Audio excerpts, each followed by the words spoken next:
Hello students, आज हम start करेंगे अपना एक्सरसाइज 1.3 का क्वेश्चन नंबर 4। ठीक है, बाकी पिछले क्वेश्चंस जो हैं वो हम लोग क्या कर चुके हैं, अपनी पुरानी वीडियोस में सॉल्व कर चुके हैं। ठीक है, क्वेश्चन नंबर 4 में क्या कहा गया है कि हमें 0.999 इसे p/q की फॉर्म में रिप्रेजेंट करना है। ऑलरेडी हम लोग सीख चुके हैं ये चीज़ तो। अच्छा जी, चलिए सॉल्व करते हैं। सबसे पहला स्टेप होता था लेट x इक्वल टू 0.999। ठीक है, अगर आपने पुरानी वीडियोस नहीं देखी हैं तो उन्हें देख कर आइए और फिर आपको ये क्वेश्चन इजीली समझ में आ जाएगा। अगर अच्छी लगे, यूजफुल रही हो तो लाइक शेयर भी कीजिएगा। चलिए, अब ये x है, अभी हम मल्टीप्लाई किससे करेंगे? 10 से करेंगे, बोथ साइड। हमें रीजन पता है ना क्यों करते हैं? बिल्कुल सही बात है, क्यों करते हैं? क्योंकि 9 जो एक टर्म है वो सिर्फ एक ही बार रिपीट की गई है। चलिए जी, अब दोनों साइड 10 से मल्टीप्लाई करेंगे तो हमारे पास आएगा 10 मल्टीप्लाई बाय कितना है? 0.999। ठीक है, अच्छा जी, अब मल्टीप्लाई करेंगे। जब हम 10 से मल्टीप्लाई करते हैं तो पॉइंट हमारा या फिर डेसिमल जो है वो राइट हैंड साइड शिफ्ट हो जाता है, तो 9.99 इस तरीके से चलता रहेगा। अब मैं इसे ब्रेक डाउन कर दूंगी किस में? 9 प्लस 0.999 में। ये किस तरीके से ब्रेक डाउन होता है ये भी हम लोग सीख चुके हैं अपनी पुरानी वीडियोस में। ठीक है, चलिए जी, 10x 9 प्लस इसकी जगह मैं क्या लिखूंगी अब? x। ठीक है, क्योंकि दोनों वैल्यूज सेम है। अब ये x इक्वल टू किस साइड आएगा? तो 10x माइनस x। ठीक है, दिख रहा है आपको? Equal to 9। It means 9x equal to 9 and x equal to 9/9 that is equal to 1। और ये हो गई हमारी p/q form where q is not equal to 0। ठीक है, अब नेक्स्ट हम लोग आगे सॉल्व करेंगे अपना क्वेश्चन नंबर 5। चलिए जी, क्वेश्चन नंबर 5 में क्या कहा गया है? हमसे कहा है कि हमें 1/17 को डेसिमल एक्सपेंशन में कन्वर्ट करना है। 1/17 को अगर हम डेसिमल एक्सपेंशन में कन्वर्ट करेंगे, फिर हमसे पूछा है कि रिपीटिंग तो है लेकिन कितने नंबर के बाद रिपीट होगा क्वेश्चन। ठीक है, चलिए स्टार्ट करते हैं। इसका मतलब ये, अगर इन्होंने ये दिया है तो इसका मतलब ये कि काफी लंबा जाने वाला है, याद रखिएगा। चलिए जी, 17 और ये आ गया 1।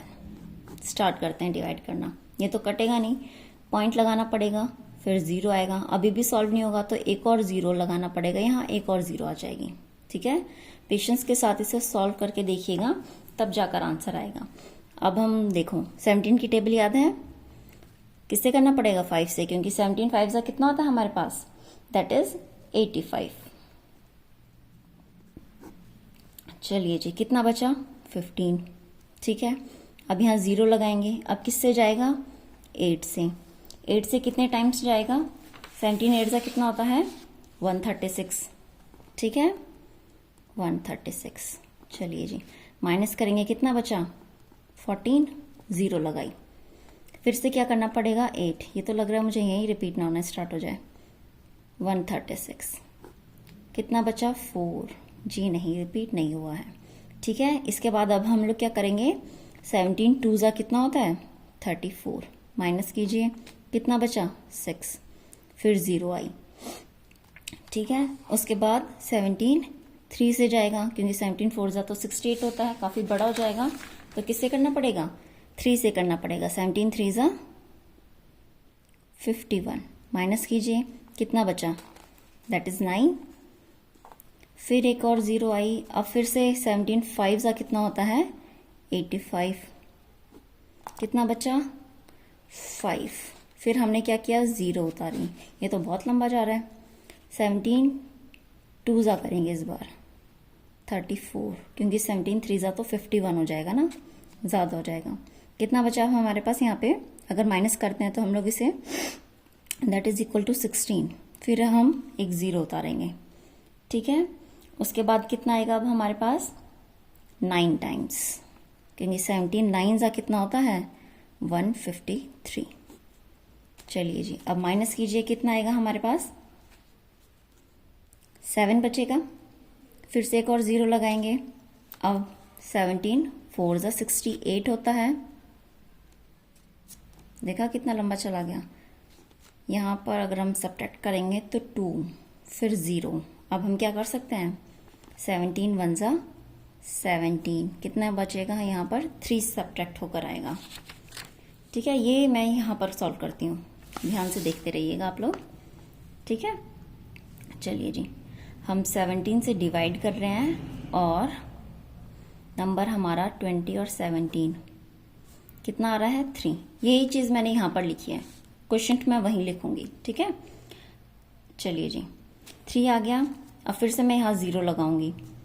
अब 17 3 तो 51 होता है, इसका मतलब मैं 17 2 भी नहीं कर सकती, 34 होता है, तो 17 1 से 17 ही करना पड़ेगा। कितना बचेगा मेरे पास 13।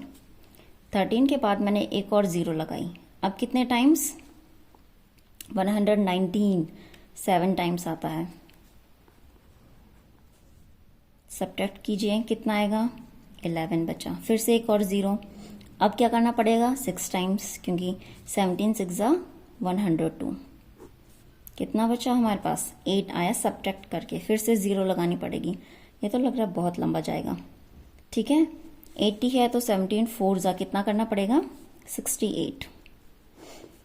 सब्ट्रैक्ट कीजिए 12, फिर से एक और 0। अब देखिए ज़रा 120 है तो इसका मतलब 7 टाइम्स 17 7 जा 119,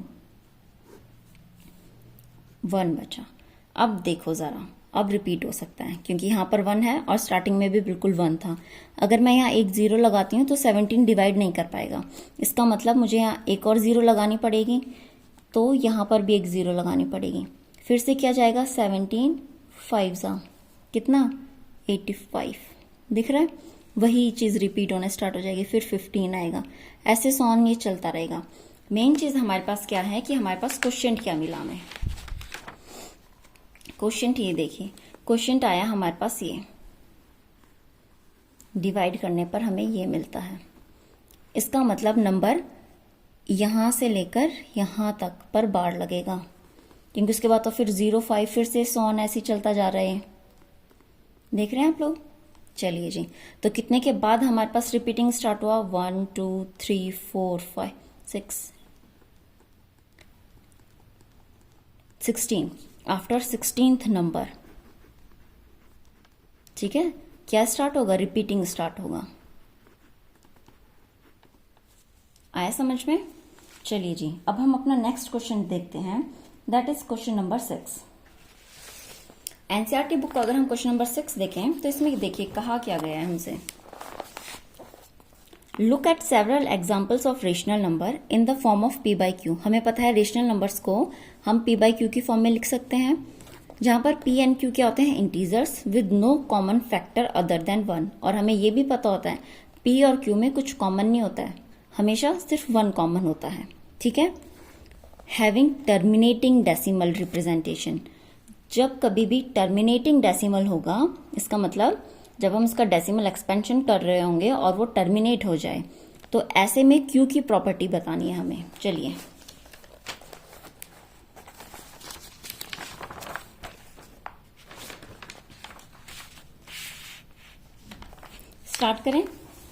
स्टार्ट करते हैं अपना क्वेश्चन नंबर 6। ठीक है जी, उसमें हमारे पास P अपॉन Q में Q is not equal to 0। ये हमारा किसकी प्रॉपर्टी होती है, रेशनल नंबर की। लेकिन रेशनल नंबर में टर्मिनेटिंग की प्रॉपर्टी बतानी है हमें। अगर क्वेश्चन कैसा हो, टर्मिनेट हो। अगर टर्मिनेट हुआ, वीडियो ब्लर तो नहीं बन रही है, चलिए ठीक है। अगर क्वेश्चन हमारे पास टर्मिनेटिंग है तो उसमें जो Q की प्रॉपर्टी होती है वो क्या होती है, हमेशा Q, अगर क्वेश्चन हमारा टर्मिनेट हुआ तो हमेशा जो Q है वो या तो 2 की पावर समथिंग मिलेगा या फिर 5 की पावर समथिंग मिलेगा या फिर बोथ हो सकते हैं। ये Q की प्रॉपर्टी होती है। आप किसी भी एग्जाम्पल में अप्लाई करके इसे देख सकते हैं। अगर रेशनल नंबर टर्मिनेटिंग है तो उसमें Q हमेशा 2 की पावर में, 5 की पावर में या फिर दोनों में मिलेगा। ठीक है, चलिए जी, अब नेक्स्ट हमारे पास आता है हमारा क्वेश्चन नंबर 8। क्वेश्चन नंबर 8 हमसे क्या कह रहा है, ये देखिए आप। Find 3 different irrational numbers between the rational number 5/7 and 9/11. दिख रहा है? चलिए जी स्टार्ट करते हैं। ये देखिए, ये है हमारा क्वेश्चन नंबर 8। हमें ये 5/7 रेशनल नंबर है और 9/11 नंबर है। इन दोनों के बीच में हमें 3 इरेशनल नंबर्स बताने हैं। तो सबसे पहले हमें इनका एक्सपेंशन पता होना चाहिए। कितना आएगा अगर हम 5/7 करते हैं? ये तो हम पिछले क्वेश्चन में कर चुके हैं, ठीक है। 5/7 कितना आया था हमारे पास आंसर? That is 0.714285। यही था। वीडियो ब्लर बन रही है? नहीं, चलिए ठीक है, यही चीज थी। और यहां पर क्या था? बार। ऐसी अगर 9/11 का देखते हैं, अगर 9/11 देखें तो डिवाइड करके देखिए आंसर कितना आएगा। 11 से डिवाइड तो होगा नहीं, तो यहां पॉइंट लगाना पड़ेगा। 11 8 ज़ा 88, कितना बचा? 20, ठीक है। 11 1 ज़ा 11, 2 से नहीं कर पाते, फिर 9, फिर 0। इसका मतलब ये रिपीट हो रहा है, इसके बाद फिर से 8 आएगा। तो 9/11 कितना आ रहा है हमारे पास आंसर? दैट इज 0.81 के ऊपर बार, ठीक है। दिख रहा है? अब हमें क्या बताना है? इनके बीच में इरेशनल नंबर्स बताने हैं। इरेशनल नंबर्स बहुत इजीली निकाल सकते हैं। कौन कौन से होंगे? सिंपली 0.71 है, उसके बाद एक बार 01 कर दीजिए, फिर 001, फिर 0001, क्योंकि रिपीटिंग नहीं होना चाहिए। अब देखो रिपीट तो नहीं हो रहा है ना। इस तरीके से एक नंबर ये हो गया। और क्या लिखेंगे आप लोग? 0.714। अब इसके बाद लिख दीजिए 01 001 0001। इसका मतलब नंबर रिपीट नहीं हो रहा है। एक और क्या लिखेंगे? एक 81 है ना, तो इससे एक पीछे वाला नंबर लिख दीजिए। That is 0.801 001। बस ये ध्यान रखना है कि नंबर रिपीट ना हो, क्योंकि अगर रिपीटिंग हो गया तो हमें पता है वो रेशनल नंबर हो जाएगा। आई थिंक हमारा 7th क्वेश्चन नंबर छूट गया है। चलिए 7th क्वेश्चन देखते हैं एक बार।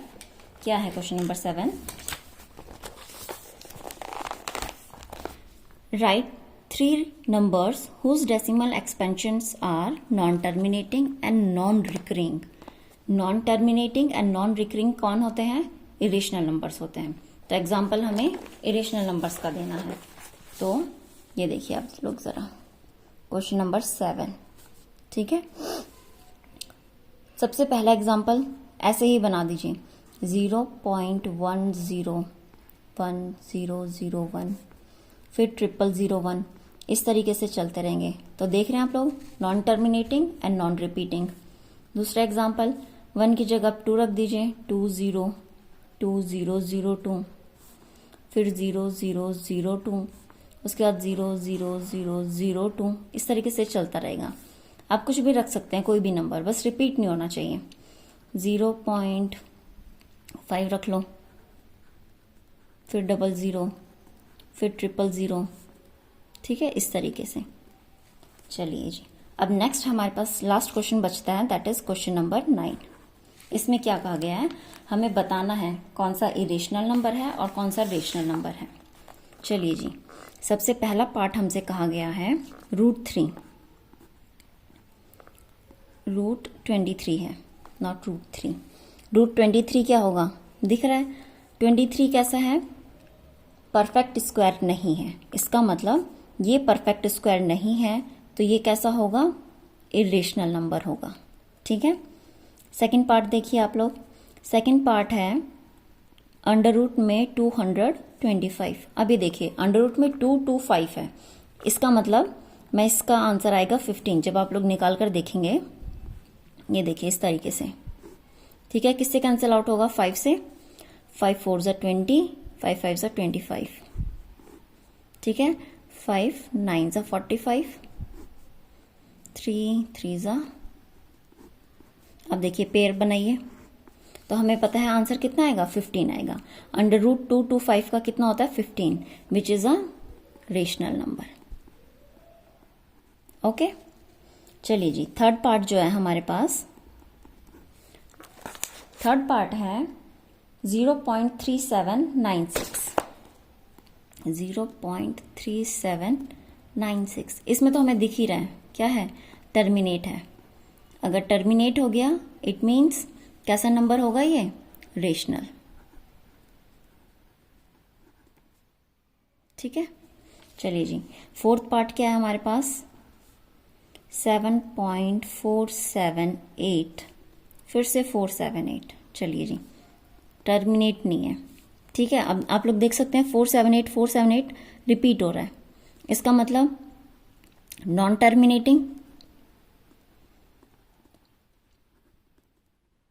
बट कैसा है, रिपीटिंग है। और ऐसे नंबर्स को हम क्या बोलते हैं, रेशनल नंबर। तो ये कैसा हो गया, रेशनल नंबर हो गया।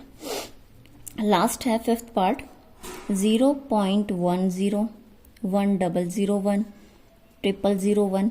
अभी तो हम देखो देख चुके हैं, अभी अभी हमने देखा ये नॉन टर्मिनेटिंग है और नॉन रिपीटिंग है, रिपीट भी नहीं हो रहा है। इसका मतलब ये कैसा हुआ, इरेशनल नंबर हुआ। ठीक है, अब हमारी एक्सरसाइज 1.3 भी कंप्लीट हो जाती है। नेक्स्ट एक्सरसाइज हम लोग अपनी नेक्स्ट वीडियो में स्टार्ट करेंगे। ठीक है, और बाकी अगर आपको कोई क्वेरीज है, कोई क्वेश्चन पूछना है तो आप कमेंट बॉक्स में बता सकते हैं। Thank you class.